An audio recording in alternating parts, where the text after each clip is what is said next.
I am Dr. Tiwari. I am a practicing homeopath. I am a counsellor. I am based out of Bangalore. I have two clinics. One in the AECS layout and the other is in HSR layout. There's a very old saying that the world is a mirror and we react to everything around us by the way we see the world.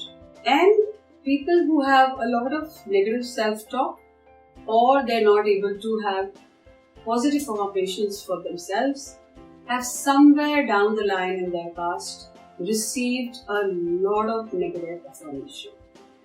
And I say this categorically. When a child is born, a child is like a clean slate. He has no understanding of the world. He will open his eyes, he's open his senses, and that is why small children even put sandals in their mouth because they don't know what is right, what is wrong.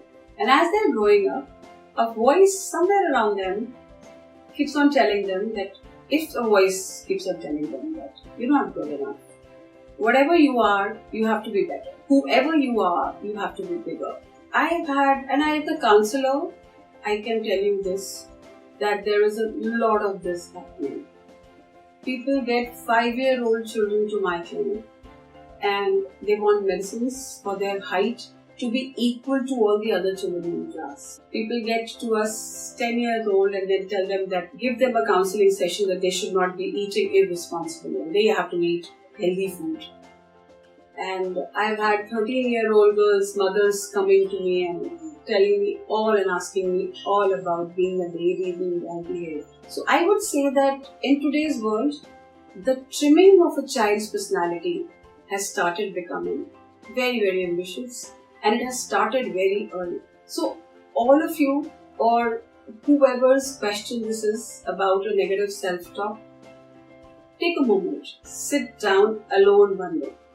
Completely alone, I don't want a phone, I don't want a music system around you, nothing, only the voices in your head.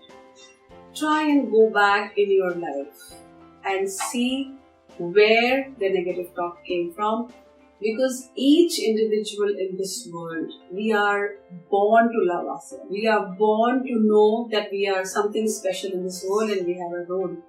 If there is any voice, even in my own head, which is telling me I'm not good enough, that voice has come from somewhere else. It's not mine. So try and go back in your head. Try go down your memory lane and do it without any censor, without any guilt.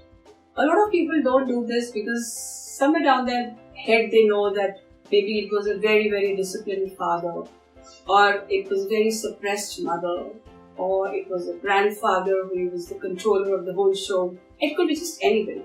It could be even a teacher in school who kept on telling you, you don't run fast, you can't do this. And it happens at all ages. Recently, I joined an art class and we were all sitting around a life subject.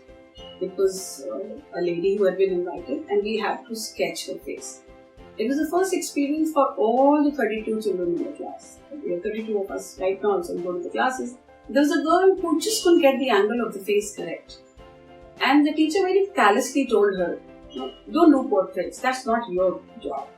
You leave out the portraits, you do flowers and leaves. Sitting there as a counsellor, I thought that whatever little chance that lady had of ever learning to do a portrait was actually very, very insensitively destroyed. And it so happened that in the next class when we had to do a canvas, she said, I'll do a landscape. I don't think I can do it. So for a 40+ woman, if this can happen at this age, think that you also, whoever is having a negative head, is getting that talk from somewhere. The day you'll be able to identify where is the source, the talks will stop. Because then you'll understand that do I also look at myself the same way as the person did? And what age was I then and who am I today? There is so much more to you than when it was said, but the thought has stuck. Go backwards in your head, examine yourself. And the only time that you should have a lack of affirmation should be when you've done something wrong. Otherwise, each day is a new learning day. Learn something new, get up in the morning, have a to-do list of how many new things you will do in a day, and each night before you lay down in bed, count and see how many you accomplished. Each day when the accomplishing lists will go longer and longer, the negative affirmations will go shorter and shorter.